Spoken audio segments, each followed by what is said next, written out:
Turn up the dive, feel the vibe, get ready to ignite.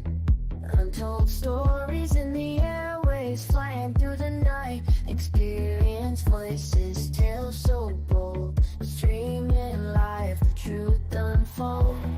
Untold Radio Network, where secrets come alive. New episodes daily, the mysteries thrive. Great guests, super chat, it's a wide variety. Share and subscribe, join the side where truth can't hide. Aliens in the alley, UFOs in the sky. Cryptids lurking, oh my, oh my. Ghosts in the hallway, whispering your name. The paranormal, the unexplained. Become a VIP, get the inside scoop. Unlock the mysteries, be part of the group. Live streaming stories, they're talking to you. Super chats buzzing, join the crew. Untold Radio Network, where secrets come alive. New episodes daily, the mysteries thrive. Great guests, super chat, it's a wild ride. Share and subscribe, join the side where truth can hide. So if you've got the guts and you want to explore, tune into the Untold, it's what you're looking for. From aliens to ghosts and all that's unseen. Untold Radio Network, where the world's mysteries convene.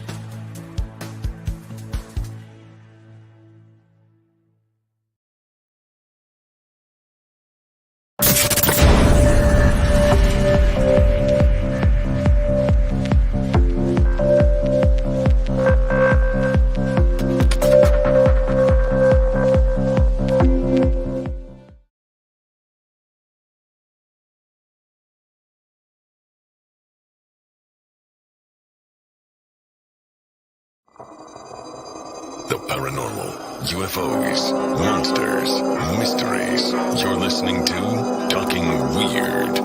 And now, from a cabin deep in the Northwoods, your host, Dr. Dean Bertram.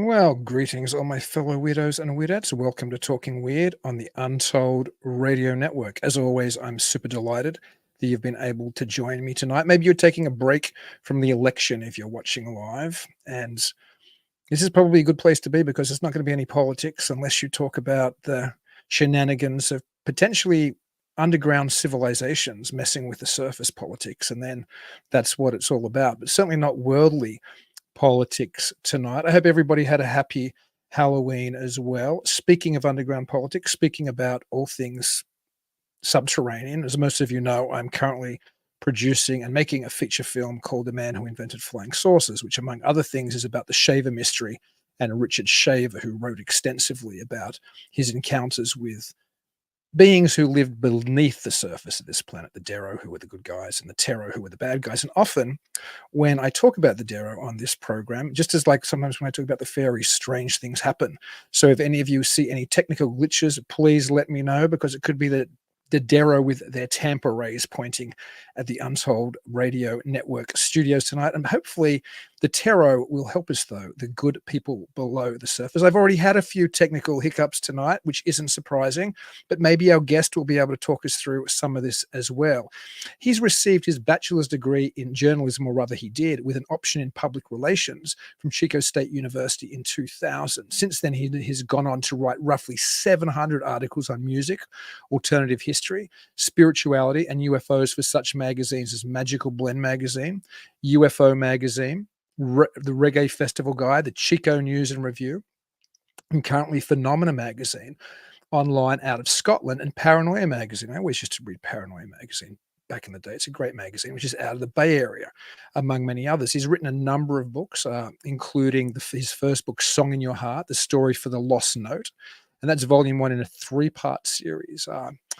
And and actually that one is titled The Esoteric Guide to the Reggae Vibe. And series, the second one in that series, volume 2, is Tales of a Heavy Heart, UFOs, Magic, and Impending Doom. That's due out in late 2025. And already, again, the Dero playing with me. My show notes here are falling apart. He also has written, I believe, a book called A UFO Hunter's Guide, which I need to get from 2012. And it breaks down the muddled field of ufology into processable chunks, both highlighting the field's infamous history and the context with which a ufologist finds, or which ufology and ufologists find themselves today. At any rate, I am super delighted to welcome to the show Bret Lueder. Greetings, Bret. Greetings. Thank you for having me. Pleasure to meet you, Dean. Well, it's lovely to meet you too. Richard Toronto, the wonderful author of, originally, of course, you did the Shavertrons, which was the kind of the fanzine which kept alive the Shaver mystery after Richard Shaver passed. And he's since written a number of books about Richard Shaver and Ray Palmer. I recommend to everybody all the time War Over Lemuria, which is just a spectacular overview of perhaps the strangest chapter in the history of science fiction and ufology, really what starts much of it.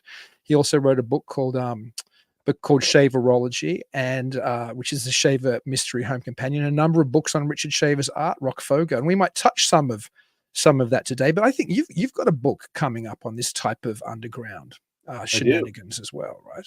Yes, that is a picture of it right here over my shoulder. It's Agents of Ascension, UFO PR, and it's about how public relations has controlled the UFO narrative from the beginning, possibly starting with our friend Richard Shaver. That's just fascinating. You know, the funny thing too is when I was complaining about my show notes not working then, that's the part of the show notes it was jumping over. I couldn't literally hit the title of that book. That's okay. Which sounds bizarre. I couldn't get to it. I could see the bits I had before, the bits I had after, and that would know. I knew that book existed or was coming up. And I'm like, how can I? That's the one I want to talk about. And I couldn't hit it in the show notes. So there you go. Dero from the Cavern World, perhaps. But maybe you can talk a little bit about how you started to look into the cavern world, and we don't have to start it with Shaver. We can get to that later. Sure. But perhaps how you started to think that maybe people, or maybe there was something actually happening with an underground civilization, or perhaps there was some presence there. Can you talk a little bit about your journey to hit that point? Sure. I've always been interested in science fiction, even since I was a little boy. Used to watch Star Trek with my dad on the couch. And early on, I equated Captain Kirk with my dad, or my dad with Captain Kirk, right? He was the captain of our ship. And, Journey to the Center of the Earth with Pat Boone was a huge eye-opener for me. I didn't really get it. I was just a kid. But, and that little blue-belly lizard that was probably 6 inches long, but the way they blew it up on the screen, it scared me when I was a little kid, right? But so, Darby O'Gillis and the Little People was another one I could remember. Land of the Lost with the Slee Stacks. All those I watched when I was a kid. And it just kind of implanted the seeds for later. I think during my teenage years, I wasn't really into that kind of stuff like I am now. I was playing sports and, chasing the girls and all that stuff, growing up. And then got to college and stuff started to open back up for me again. The Matrix, I think, was a show that was big for me. And I think it was part 3 where they're in Zion, which was underground. And, it's just always fascinated me. So I think those early seeds were planted to bloom later in life. And it wasn't until I was writing for UFO Magazine, the old Bill and Nancy Burns vehicle. Bill Burns, for those that don't know, UFO Hunters on History Channel. They had this ad in the magazine for Messages from the Hollow Earth by an author from Mount Shasta named Diane Robbins. And it was just like a half slice of the earth with this shining light beaming out of it. And it showed a representation of the north and south polar openings. And it just fascinated me. And, maybe that was the water that was watering the seeds that I had from when I was young. And I just asked Nancy Burns, my editor at the time, hey, what's going on with this? And she just came alive. She's like, that's Diane Robbins. She's one of our best advertisers. We've been trying to get someone to go up there and get the story.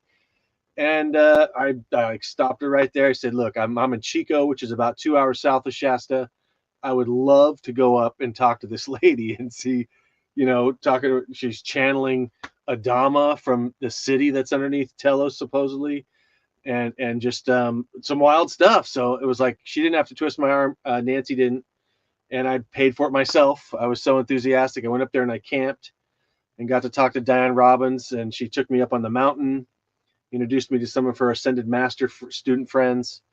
And it was through that series of interviews where I started to pick up some themes and start to cross-reference. In preparation for those interviews, I read some of the Hollow Earth stories, Smoky God, the Shaver Mysteries, in particular Childress's book, I Remember Lemuria, or I think it's called Lost Continents of Hollow Earth, and then the long subtitle, I Remember Lemuria and the Shaver Mystery. And I just started to see some patterns, right? There's always giants. UFOs are often mentioned in the stories, or high tech of some kind. These beings in different cities and different stories around the world are all long lived. Some of them have magical powers. And so that just really kind of struck me. And so as I was writing up my article for UFO Magazine, they kind of tanked. And so I turned it into them, but they didn't publish it. So it wound up taking a little bit different form, and I got it published in Phenomena Magazine in 2013. That's the March 2013 edition, phenomenamagazine.co.uk. And it's right there in the archives. You can see it right now for free. And I got more time to think about it. And I think that's from a spiritual standpoint. You're talking about the Deros, playing games with you. I kind of feel like I wasn't meant to publish it at the time. I was meant to think about it more and flush out more of what I was starting to see early on, but didn't really realize was an actual public relations campaign being perpetrated by the people of the Hollow Earth onto the surface for two main reasons. One, to make the surface people aware of the existence of the Hollow Earth and the cultures down there. And also two, and I got this definitely from Diane Robbins, and supposedly right from Adama. She facilitated a Q&A between me and Adama. And it's so that they can come up and not be vibed out by our low vibe. They want us to raise our vibration so that they can come up, join us, and then we could all ascend together. That's the general idea. And I was just fascinated by that. So I got that article finally came out. It's called I'm a PR agent for the Inner Earth People. Like, surprise, like I kind of realized that halfway through the article. I then became, from an unwitting, I went PR agent who's repeating that information without really being aware of the campaign. And then once I realized there's a campaign, I became a witting agent for the Hollow Earth People as I repeat those same themes in my article, and then to be here in that book. So, there was a lot of eye-opening things that I learned in my time with Diane Robbins and studying her work and the Q&A that she facilitated with Adama, who, I don't know if this is true really, but it's legendary. Telos is a legendary city beneath Mount Shasta. It's a great story, if nothing else, but I haven't been there. They haven't revealed themselves to me. But what I did find fascinating was the information that she was relaying had some kind of a practical application. And that was when I discovered that there's a public relations campaign going on, or what could be. And so I quickly started going through my notes, checking other stories. I got a big spreadsheet that's going to be in the book where I have 16 stories and 16 traits. And then I just check off which story has which traits, right? And the shaver's right at the top of the list. Oh, fantastic. It's interesting that you talk about, and that's one of the things which fascinated me with the lecture that you sent me after I spoke to, or after you got in contact with me via Richard Toronto, or via Richard Toronto's recommendation, was the idea of this PR campaign. And I think people previously, well, it's never been spoken of like that. I think it's been hinted at. Yes. For example, Mac Tony's, I'm thinking of Cryptoterrestrials, his book, The Cryptoterrestrials, or whatever the title of the book is, the idea that these things want to perhaps sometimes misdirect us or present reality to guide us perhaps away from the reality of the inner earth. But if there are competing forces down there, if there are, whether they're the Dero or the Tero, or whether there's positive and negative forces, whatever they are, conceivably there might be different motives from the different groups on how they want us, the surface dwellers, to imagine what's there or what's not there. So is that something when you talk about there being this type of PR campaign, do you think there are different PR campaigns working from different influences beneath the earth? I would say one of the main themes I discovered across the pantheon of inner earth stuff is that there's certain cultures on the hollow earth or in the earth's crust that are trying to gently steer humanity towards ascension. And then there's opposing campaigns that are trying to disrupt that process of ascension and keep us, humanity, as kind of like cattle, where they can raise us up and harvest us at will, and then feed off our spiritual magical energy through ever increasing taxes, fines, and fees in the magical ritual that Jordan Maxwell called the magic of society. I was a huge student of Jordan Maxwell. We were friends, and I'd never heard that before, that society itself is a magical ritual. And so that's really what it's designed to do, is to slowly siphon off our spiritual energy while they're slaving us to the grind and getting our labor, so that the elites at the very top, who are driven by either spirits, some type of ETs, or maybe advanced cultures from the hollow earth, maybe all of them together. I basically paint the picture of hierarchies on each side. One hierarchy is pushing towards ascension, the other hierarchy is trying to disrupt it and feed off us perpetually like a free energy machine. So, when I realized that, it really seemed to paint a picture of the world, and it helped me make sense of the world. You got politics. We got a big election here tonight, right? If you follow that stuff, it is so crazy. He said, she said. No, how can anyone really make sense of any of that stuff, right? But then when you see that from the spirits all on down in a hierarchy, there's this thrust to raise us up and a thrust to stop us.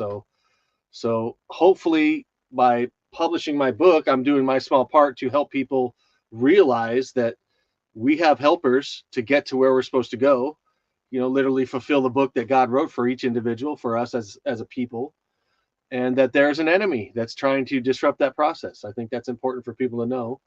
Most people don't really think that that's true. At least that's what I found. So I have a question here. Sometimes I come back to questions, but let's do this one. Now, this is from Vincent Richardson, who's a friend of the show and has been on the show and is a regular viewer and listener. Thank you for being here, Vincent. And he asks, where are all the entrances to Inner Earth? He says Tibet is one. Yeah, I'm sure there's multiple ones in Tibet. There's multiple ones just on Mount Shasta.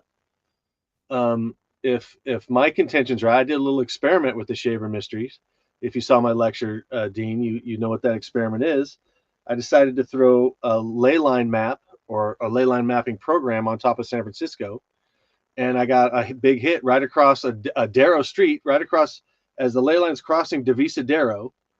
It's crossing at a church. And then I went and explored the church. There's some really curious symbolism, both in the signage out front and also in stained glass on the inside. And to top it all off, the lady was describing to me that Lucilia, a really sweet lady, was saying that the main roof was Noah's Ark upside down. And I'd never heard that before, right? So I went and looked that up. And it turns out that that's a tradition going back to Samaria, and it is related to the Ark of the Covenant and also the Noah's Ark. And the idea is that an ark is a cradle of something sacred, like precious jewels or a text or some kind of holy artifact, something like that. And then if you take like a Noah's Ark and turn it upside down, then that to the ancients represented the earth.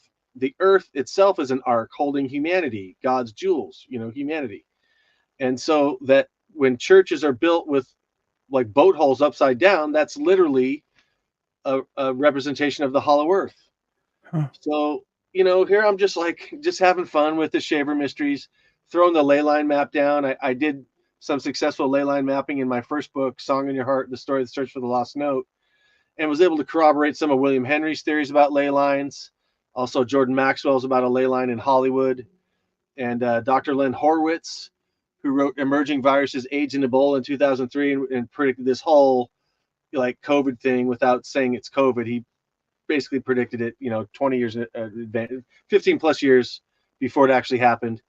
He maintained that SARS was ritually created in a laboratory in Whitehorse, New Jersey. And boom, we have a ley line going right across the property. So I thought, well, why not try this with the Shaver Misty and see what happens? And then I struck gold coming across this church right in the middle of San Francisco. And we're doing property title searches right now to see who owned the property going all the way back. Maybe it's an Ohlone Indian sacred site. And I haven't gone this far yet, but the next step is to approach the church, tell them my theory, and see if they will let me into their basement and see if there's any, I don't know, bricked up doorways or trap doors or something, or maybe they know something more than they're letting on. I'm not sure, but that's where we're at. And so, you talk about trying to find Hollow Earth entrances. That's literally, Vincent, that's the kind of stuff you got to do, because they're not just going to come out and tell you where the entrance is. So there's lots of entrances, but they're all hidden. And for a variety of reasons, you could make a case that, they don't want just a bunch of idiots running down there drinking a bunch of beer and partying and hooping it up, right? They like their privacy. And, if you study your Hollow Earth stuff, there's one of the patterns is that, if you go to the Hollow Earth, they're not usually going to let you come back. You have to stay there, or they try to get you to stay there or trick you into staying there, maybe cast a spell on you or something. They don't want you coming out and talking about this. So the people that do make it out, and there's apparently been a few, they're not that popular, let's say. They're not lifted up into the media spotlight. So you're going to have to do your own hunting, or buy my book when it comes out, and you can trace my steps and take my work further if you beat me to it. But good question. This is a good question. There's so much to unpack in your response. And Nancy Malcolm, who's another regular viewer or listener to the show, and thanks so much for being with us, Nancy, said something I was thinking when you were talking about people who go down there often aren't allowed to leave. Of course, that's very much like fairy faith. It's very dangerous to go to the underground world of the fairies in many stories, because they don't want to let you out. Right. And Richard Sharp Shaver said very similar things. He warned that if you go there, they're not going to let you go. So this seems to be, and of course, stories of Hades are similar. There's this idea of that when you enter the underworld, that you're likely not going to be able to return to the land of the living, or the land, or the surface world, or the land of men, or whatever it's called in the various traditions. So I find that fascinating, that that's part of your research as well. Yep. But I was going to, before we leave, because that was something I was really fascinated with in your lecture, and it's something I'll probably talk to you off the show, but we'll talk to a little bit about it now too. Is you said when you started to do research into geographical areas and you looked at names, that the name Dero came up a lot, and of course Dero in Shaver's original language, which started the entire Shaver mystery, Mantong, which he suggested he discovered this ancient language, which somehow, essentially every letter of the English alphabet had a very significant meaning, and you could decipher words if you understood what each letter meant. And one of those, when you put them together, was the D in the row was Dero, which was a destructive force. The D was destructive, and the row was people under the influence of this destructive force. And it's interesting that you found all of these places with Dero in the names of the end of the locations or geographic markers or areas. I'm sure Shaver would have been absolutely fascinated with that part of your research. Can you talk just a little bit more about that before we move on? Yeah. I'm thrilled to think that Shaver would be interested in my interpretations of his work. But so I grew up in the San Francisco Bay Area. So I grew up, going to San Francisco on trips, going to the museums there, or Fisherman's Wharf or something with family. And there's the Embarcadero. Of course, I mentioned the Divisadero. There's 2 Trocadero locations. There's little towns like Pescadero or Arastadero, I think is one of them, and a Tascadero. So there's these Dero streets and name places all around San Francisco, and even the Bay Area. And so when I started reading Richard Toronto's work, there was letters that were pouring in during Amazing Stories, after Amazing Stories, about people sharing their experiences being accosted by Deros, or maybe having some type of a positive experience with a tarot. And some of those apparently happened in San Francisco. So I'm like, well, okay, that seems like a logical place to throw down a ley line map and see what happens. So Childress in Lost Continents in the Hollow Earth kind of poo-poos the Mantong because Shaver didn't have academic credibility, and his partner Jaeger supposedly didn't have academic credibility, right? But if you study academia, especially, not only do people like Graham Hancock point out how slow academia is to be open to new ideas, but also too that many of them are elitist funded, and so they're cherry picking the information that they want revealed to the students. And this Jordan Maxwell talked about this. This is why graduates wear a square mortar board on their head that's black, representing Saturn, which is self-discipline. If you look into Saturn, in other words, we're doing this to ourselves. And of course, a mortar board is what Masons use. So symbolic of So when I started realizing those things, I started to put less credibility into people that had no offense to you at all, because that doesn't mean that everyone with a PhD is kind of a tool, but definitely some people with PhDs are definitely tools, and they're just products of what the elites wanted them to know. They've proven they could memorize stuff, but they don't really know how to think. And so, and I don't know you very well, but I know I can tell you I've met several PhDs that actually know how to think. Like, let's say Brooks Agnew, top of my list. J.J. Hurtak, Desiree Hurtak, let's say. Dr. Leonard G. Horowitz, right? So I just realized that just because somebody has a PhD next to their name doesn't necessarily mean that you're going to need to take what they say as the gospel. So No, that really it inspired me to just think I'm worthy, right? I could do this stuff. I could learn. I'm capable of doing that. And so I hope that's an inspiration to everybody else out there, because right now, more than ever, we need people to really take the bull by the horns and do their own research and make decisions that are best for themselves and their families and their communities, because we're getting hit by disinformation on so many levels. And it's all really just public relations by elitist funded media, elitist funded universities, elitist cherry pick science, and organizations that study science that are backed by elitist money. So, public relations, I say it as a subtitle on my book, is that within the global struggle for the control of human consciousness, public relations is the ultimate weapon. So, are we going to go to war with Ukraine? I don't think so. Is it going to be nuclear? I don't think so, but they're certainly using the media to plant those images of fear within the mass population. And there won't need to be a war. People are going to be so wound up and anxiety filled that they're going to just be malleable. And I think that's what's going on.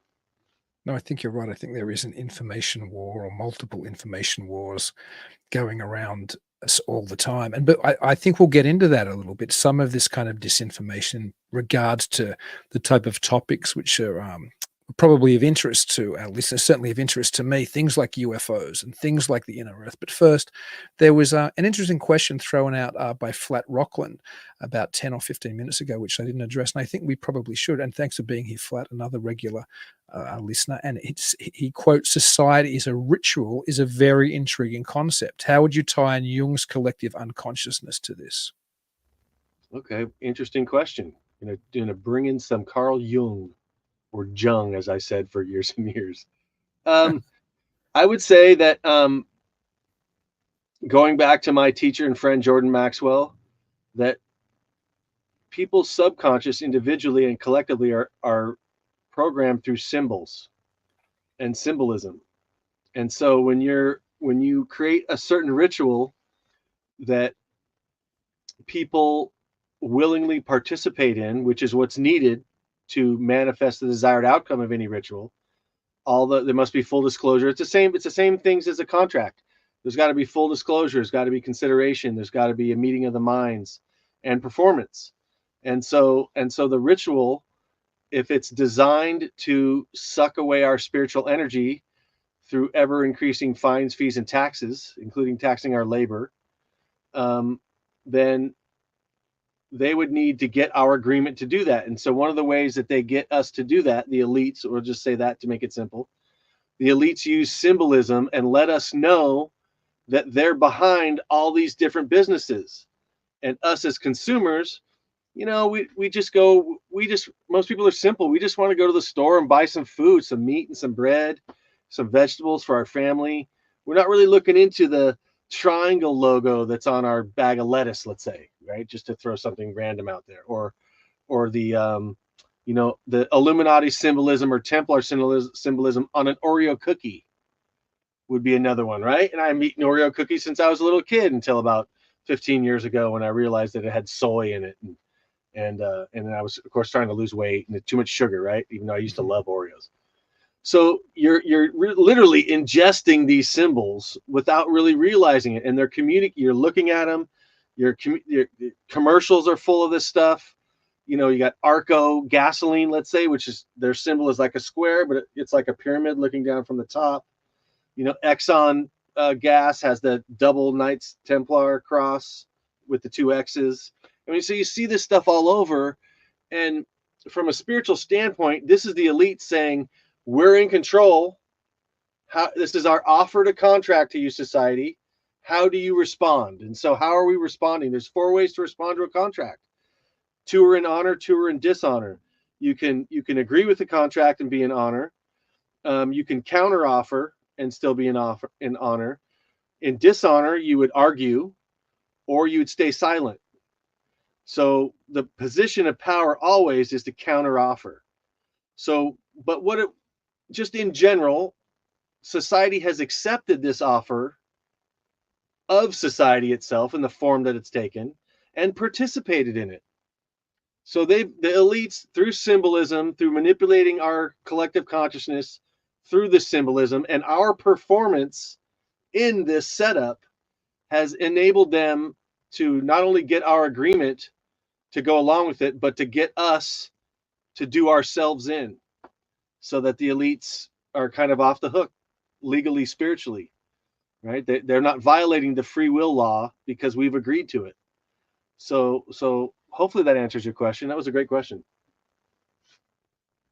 Yeah, that was a good question. I do think we're surrounded by all type of symbolism that may affect us on a subconscious level, but we're not exactly conscious of it, including many of the things you talked about. Now, to get back to some of the ideas of perhaps a PR campaign, or perhaps a type of disinformation or misinformation or sleight of hand which might be involved in something like that, do you think that the presentation of flying saucers and alien abductions and things like that always in the popular forefront as extraterrestrial is driven potentially by entities that live under the underground? If there is indeed a civilization beneath our feet which has this type of technology, could it be a sleight of hand to make us look at the potential ETs while they're really here right next to us? Or I think it's definitely possible. I mean,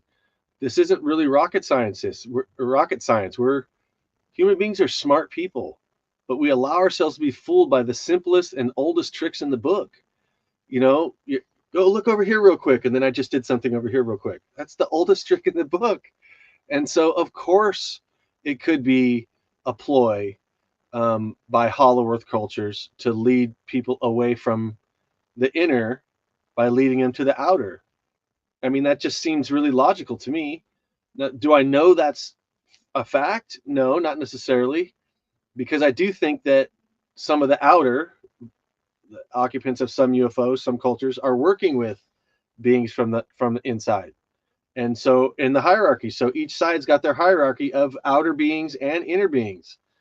And You know, I it's been a passion of mine to want to go to the inner earth somewhere, even if it's just to Telos, which is supposedly only like, a half a mile or a mile down under the surface, as opposed to say Hollow Earth, which is allegedly on the inside of the crust, which could be like 900 miles down. I mean that's a long walk in a tunnel if you're gonna do that. Um, so I just want to see for myself. I think the legends go back at least 1,000 years, roughly. You got the Shambhala guidebooks that go back there. There's four main guidebooks that have been preserved. I think the oldest one's like 900 AD, something like that, or yeah, something like that. And so is it all just dream journaling?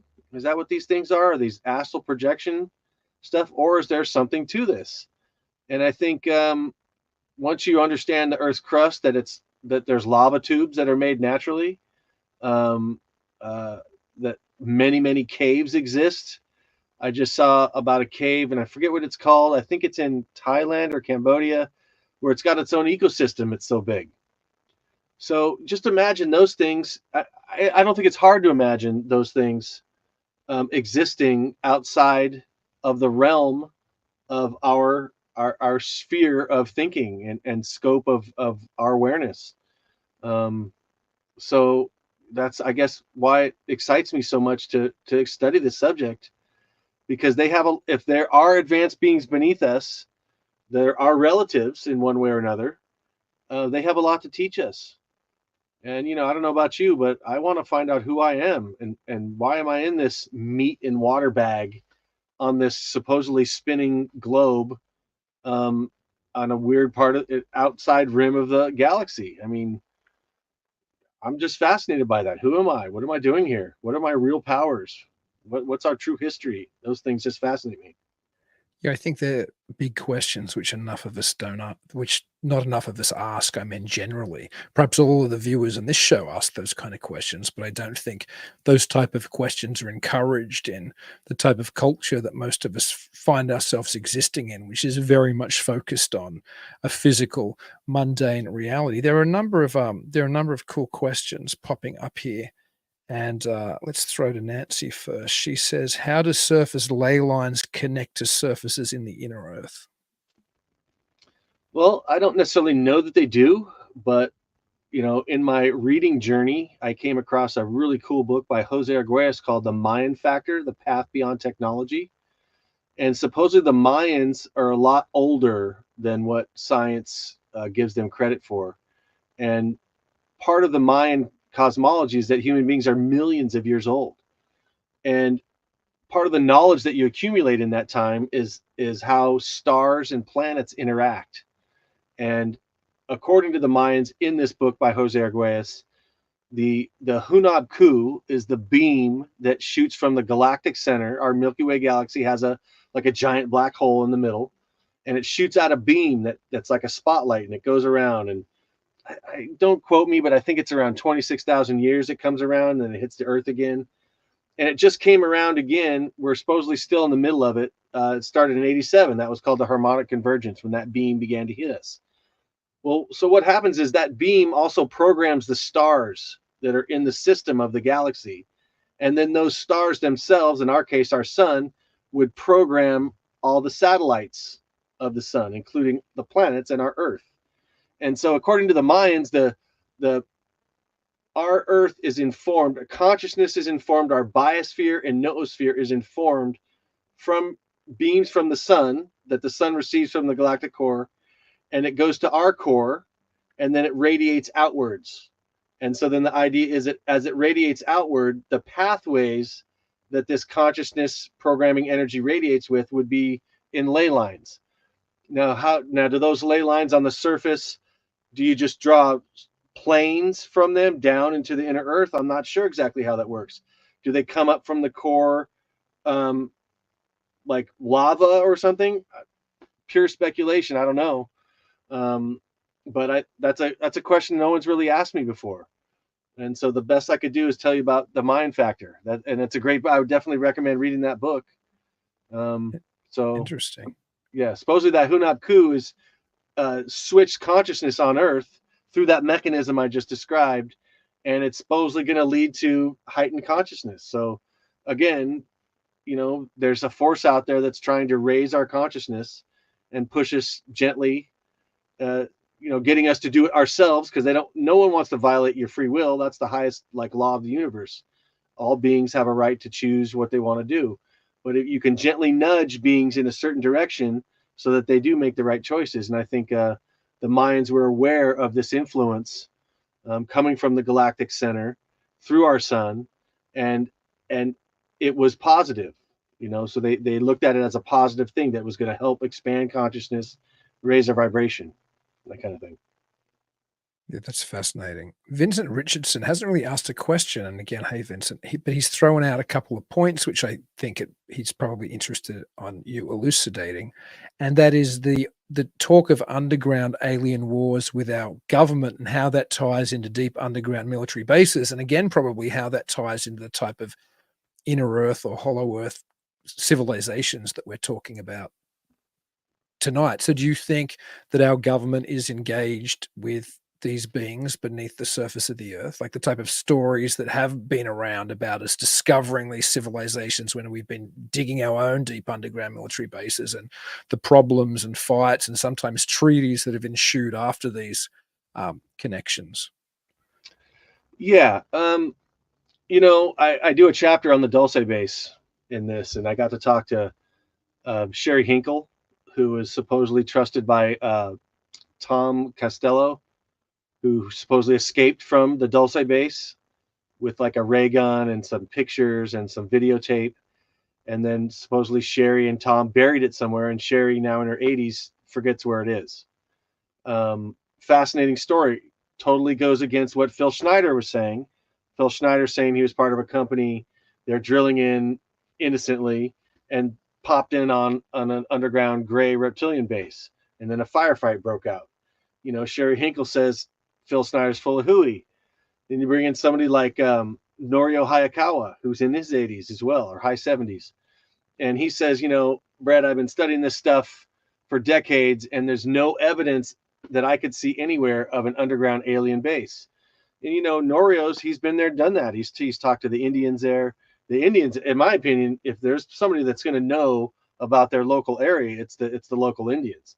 And they're open to the whole idea of UFOs. So if there's information of an underground alien base there, the Indians definitely aren't talking, the Jicarilla Indians. And so I'm a little skeptical on the whole Dulce base scenario. I really wish Sherry Hinkle could just hire a guide and go right to where they buried the ray gun and the video and the pictures and just pull them out. And that would end all the discussion, right? So I'm a little skeptical of some of the stories. I think there's a good chance that they're PR, that they're trying to create fear and confusion in the masses. On the other hand, I am definitely aware of the child trafficking situation on Earth, and kids go missing. I mean, David Paulides wrote a great book, 8-10 years ago, about kids going missing in state parks. And so it stands to reason that you wouldn't just take all the kids for sex trafficking, although I'm sure they take a lot of them for that. You want to start doing experiments, especially the kind of experiments they were doing in Nazi Germany with Joseph Mengele, our good buddy Joseph Mengele, who our wise brains in government and military decided to bring to the United States after World War II. And so, are they going to just stop experimenting? I don't think so.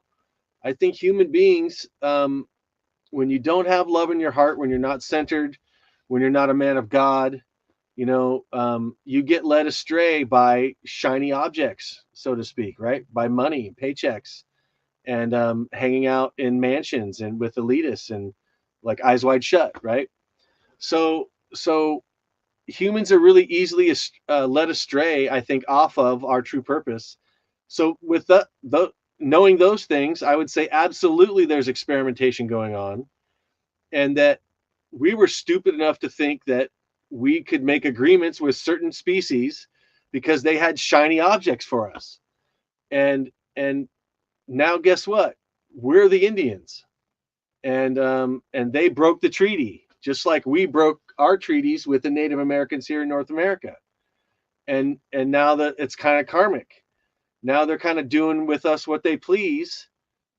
And I think this is what we're seeing as our world is becoming collectivized and centralized, because this is a reflection of the governments of certain alien species that abductees have been telling us about for 75 years, since the 50s. That the gray aliens are of a hive mind. That reptilians, to a certain extent, are of a hive mind, and they're ruled by a queen. And I think it was George C. Andrews, Extraterrestrial Friends and Foes, called it the Spider Queen. And that spider metaphor makes a lot of sense. Then David Icke comes along and says, there's a 13th zodiac sign, and it's a spider. So, I mean, you don't want to know somebody about this. You don't want to tell people about the Spider Queen. You've removed that zodiac sign, right? I don't know. It's all speculation, but I definitely think that kind of experimentation is going on. I don't know exactly if it's under Archuleta Mesa in Dulce, New Mexico, but there's plenty of other underground bases that most people don't know about. And Dulce, or Area 51, or let's say Pine Gap in Australia. Those are the, hey, look over here, while they're somewhere else that nobody has a clue of. So I definitely think that stuff's going on. But the story that we get in ufology may not be accurate. No, I very much respect Norio Hayakawa as well. I've had him as a guest on the show. He's one of really the elder statesmen of all of this type of research now. I tend to respect and agree with most of what he says. Vincent Richardson borders back to Phil Schneider, who you mentioned briefly there, saying Phil was murdered sharing that information. And the Phil Schneider story is a particularly dark and strange story, and it probably did more to introduce the idea of underground alien beings than anybody had since Richard Shaver. So can you talk a little bit more about the Phil Schneider case? Because I think that's an important part of the puzzle. I was moved by, there's a video online you could find where he lifts up his shirt and shows this big scar that he says he got from a ray gun from an alien, and that he was the lone survivor. So that story, was compelling, but he's the only witness to that story. So we're talking about doing a solid investigation here. While on the one hand, it's a great story, and he could absolutely be telling the truth to the best of his ability. I'm not necessarily saying he's a liar.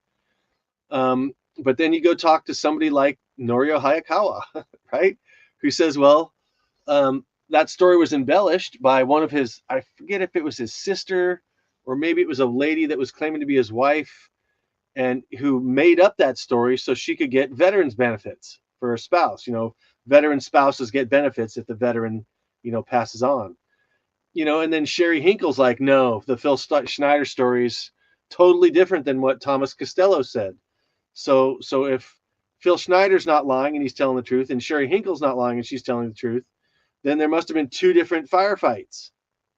Then Bill Hamilton, through Bill Cooper, reported another guy talking about what could be a third firefight, who was in southern Colorado, which is right on the border of northern New Mexico, right where Archuleta Mesa is, and Dulce. So, it's hard to take everything as 100% true. I think what has benefited me researching UFOs and these kinds of stories is just to look for patterns, and patterns don't lie. And the pattern that I see is that it's possibly public relations. Now, does that mean there's no aliens? Do I think there's underground alien bases? I do. I think there's a lot of evidence to show that people have witnessed UFOs coming out of mountains or out of lakes or going into volcanoes, that kind of thing. Where are they going, right? Are they just doing lava tests, right? So you gotta, when you study UFOs, you gotta be careful and make sure you're at your sharpest when you hear a story. No matter how fascinating or riveting a story might be, there's still certain basic elements of proof before you can go forward as a journalist, let's say. So really, as a journalist, the only way I'm getting away with talking about this stuff with any kind of credibility is that I'm identifying a pattern that represents a public relations campaign. And then I can show proof of this pattern. Whether that's the correct interpretation of that pattern, I think that's yet to be seen. But, you know, in ufology, just maybe like in quantum physics, or maybe in like astronomy, our best science is really guessing. So it's hard to say what something is or isn't. And as a human being, discernment is really tricky on Earth, which is, I think, why all this stuff's going on, because something's trying to bamboozle us and get us to agree to our own subjugation. That's my take. So, And that kind of leads into another question here about perhaps the more insidious things, and that's from AO, who I shared another post a moment ago from this viewer, which I believe they are an abductee. And you were talking about free will before, and they say that if ETs show up in our bedroom in the middle of the night and take us without our permission, doesn't that violate free will? I would say so. I've asked that question to contactees for 20 years. Did you agree to this? And some people will say, I swear, I never agreed to this. This sucks. It's horrific. They're messing with my genitals. They're messing with my mind. I don't want to do this. I don't want to be a part of it. And then, you know, then someone will come along, some Weisenheimer will say, well, you agreed to it on a soul level. Well, how the F are you supposed to respond to that, right? You could say the same thing for a rape victim, right? Of course, rape is terrible. I don't want to see anybody get raped. Women or men, right? And men in jail, you know, in particular. But then there's the argument, well, your spirit wanted to go through this experience. Well, personally, I don't buy that.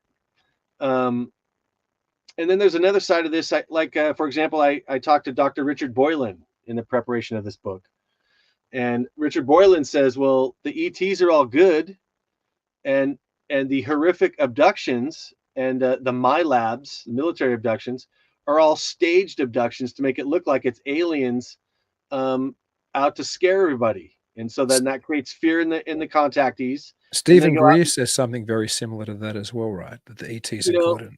In my chapter 4, I go from William Lynn, who says there's no aliens, to Stephen Greer, who says there are aliens, but most of the stuff is staged. And then I go to Bill Cooper, and then Boylan after that, and I kind of just build in that chapter. And Boylan's like, you know, there's plenty of ETs, but they're all good. It's all PR that is the negative stuff. And so he and Greer, I would say, agree to a large extent. Greer, like you just said, believes that they're aliens, but the real contacts are far more rare. And that what we see as a common abduction stuff is really our government staging these things for purposes of creating fear. And one of the hypotheses I propose in my book is that it's, after World War II, the Nazis escaped. The legend is they would go down to Argentina, where the TV show Hunting Hitler's found all kinds of German stuff down there. So it would appear that they at least made it that far. But then they went one step further, went down and formed New Berlin in Antarctica, right? And they had Nikola Tesla technology, or they may be working with aliens, or both. And so one of my hypotheses was one of the reasons why you see abductees across the board saying that when they're talking to their alien contactees, they're telling them, hey, you got to stop blowing up nuclear bombs. And so I thought, well, if there's no aliens like William Lynn says, by the way, he wrote Space Aliens from the Pentagon, which is a classic in the field. You got to get that book. Every serious enthusiast has to have that book. Then it's really the Antarctic Nazis that have this technology, who seeded America with billions of stolen money so they could start front companies, literally seeding the Fourth Reich into America. The only real threat against them after Operation High Jump, where we got our butts kicked supposedly by a bunch of dish-shaped craft, was nuclear weapons. So if you're going to be perpetrating this hoax on an unsuspecting American public, and you're going to fake the alien abduction for a number of different reasons, why not take that time to implant anti-nuclear proliferation messages in all the abductees, so that the idea builds that we're not going to blow up bombs anywhere, including down in Antarctica. So I've never heard that proposed anywhere else, but it just kind of struck me that if there really are no aliens, or at least aliens visiting at this time, that would be one of the main reasons to have abductions, to implant that message, and fear and confusion. And a scared and confused person is malleable. Yeah, I think McTonnies mentions in Cryptoterrestrials, if I recall, I haven't read the book for a while, that the ongoing messaging from the alien contactees in the 50s through alien abductees in more recent times about the fear of, nuclear proliferation and ecological destruction and all of these things, to assume for a moment that these visitations and contacts are real and aren't somehow psychosocial. And you could explain it perhaps differently if you went that route. But let's say these people are really having contacts with non-human beings, that it would make more sense that something living in part of this system that we ourselves live in other words, the planet Earth, might be more concerned with nuclear bombs being detonated and ecological destruction than aliens from Zeta Reticula or, friendly space brothers from Venus. If you're actually sharing this planet, you might be, well, we better whip up some stories, boys, to, try to convince the surface dwellers to stop dropping these bombs because it's affecting us. And in many ways, that ties into your talk about these things potentially being some type of PR campaign. I agree 100%. I think PR, when it's working well, you don't know it. And so just the fact that I'm cracking into this a little bit onto the surface tells me, like a cockroach, if you see one out in your kitchen, there's probably 100 more behind the wall, right? I think that's true with PR. Once you start to become aware that PR is at play, then I think you start to see it in more places. And I think it's affecting us and mass society and our collective consciousness on levels that we're not fully aware yet. 100%. And have you kind of, in your book, do you talk about a mechanism how maybe they do interject this? Is it mainly through contactee experiences, or are there other ways that they were able to spin the PR on the surface? Yeah, mass media is probably the number one medium. And, abductions and stuff like that are a smaller level of media because it doesn't happen like the nightly news happens every night at 6:00, right? And then throughout the night until you go to bed, then you go to work, come back home, and it's the news all over again. Abductions aren't that prolific, although they are, I think, far more prolific than what even contactees know about, what researchers know about. I think far more people are being abducted because mind control, and I would say PR is a form of mind control. Mind control is very effective, and when it works good, you don't know what happened to you. I'll give you an example. I have a contactee friend.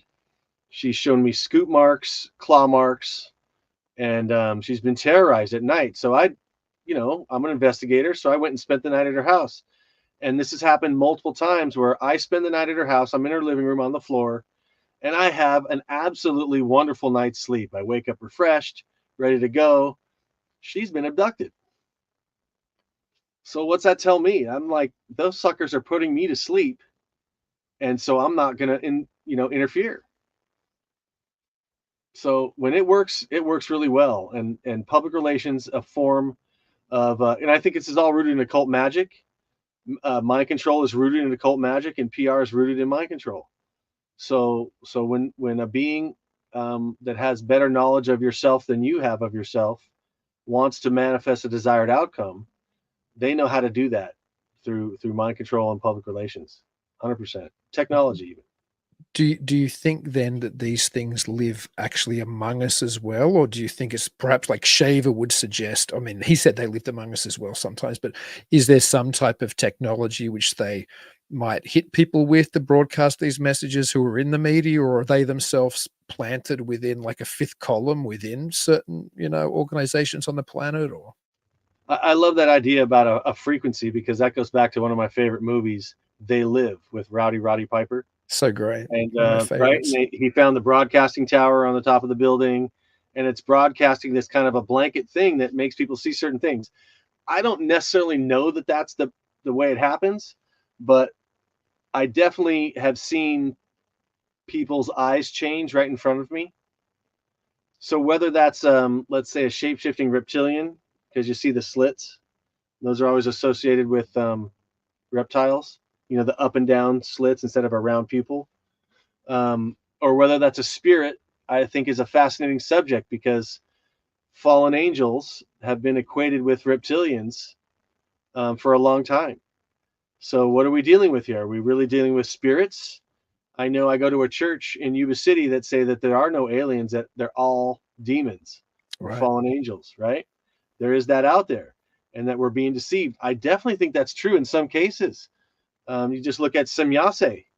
Semyase from the Billy Meyer case. That's a derivation. Her name is a derivation of Semyaza, the leader of the fallen angels from the Book of Enoch. Indeed. It's So macabre. That correlation, it bothered me when I first discovered it. yeah, Sheldon Neidl, the famous contactee from the 80s and 90s, he was dealing with a being that he called Gory. And so I'm thinking, well, is that short for Grigori, the Latin term for a fallen angel? Right. And so you see this stuff. It's when you get into the studies, you see this stuff all around. So there's this huge crossover between demons and aliens. And what are we dealing with? I would have to guess there's both. But how do you really tell in person if the technology exists? I mean, humans have the technology to implant messages or visions in your mind at will from a satellite. If you've ever seen a Sabrina Wallace lecture on her Synergy channel, they've been doing this stuff since the late 1890s. Like, that's why they got rid of Tesla, because they took his work and just took off with it. They've been hacking our biofield for 50 years. So how do you tell the difference? I mean, people used to make fun of me. Oh, you believe in Jesus, this and that. It's like nowadays, it's like walking on water and turning a loaf of bread into a bunch of fish. That sounds less absurd than the stuff that's actually real today. Absolutely. And more and more, I'm seeing the reason why, being caught in this mire of modern civilization, bombarded by the media in all directions and public relations, and fear from all directions, and different frequencies, and the toxins from the chemtrails, and the poisoning of our food. I mean, now's the time for, if there's a God, now's the time for that guy to come back and set things straight. So, discernment on Earth is super tricky, man. Well, man, I can't express how fascinating a conversation this was. So many people in the chat were just saying it was wonderful as well. How do people get a hold of your books or see what you're up to, Bret? Facebook is the prime source right now. I've had a website twice and it's got hacked twice. So, it just takes money to pour into a website to make it look really good. And I got other things to do. I'd rather publish my books and stuff. So that's the main place. I do have an email. My public email address is beelu1212@yahoo.com. That's BEELU1212@yahoo.com. Drop me a message. I don't have any copies of a UFO Hunter's Guide, but I still have copies of this little bad boy right here. This is my first book in 2008. It's about the role of the roots Reggae Rastas in terms of a global struggle for the control of human consciousness. And it's about to get a new cover, so there's only 500 in print with this cover. And of course, I got my American Law Primer.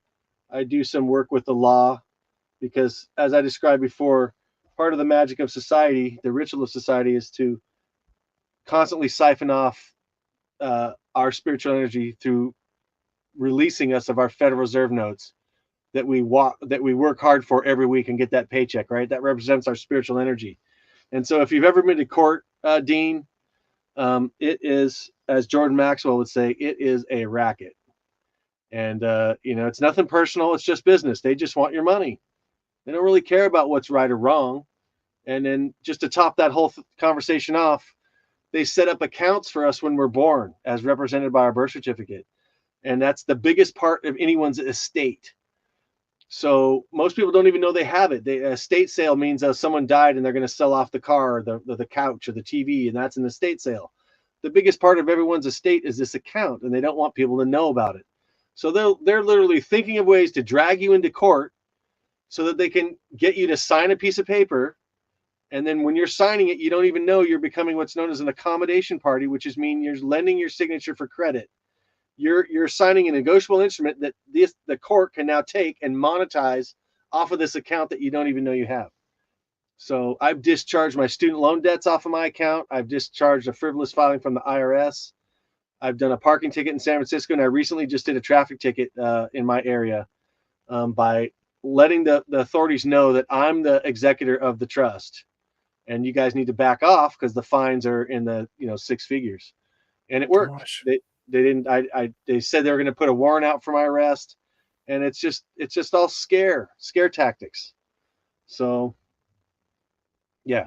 Anyway, Well, I could Bret, talk for hours just on that subject, but yeah, well, it was. Let's have you back when your next book drops as well, because she was such an absolute wonderful guest. Thank you so much for being with me tonight.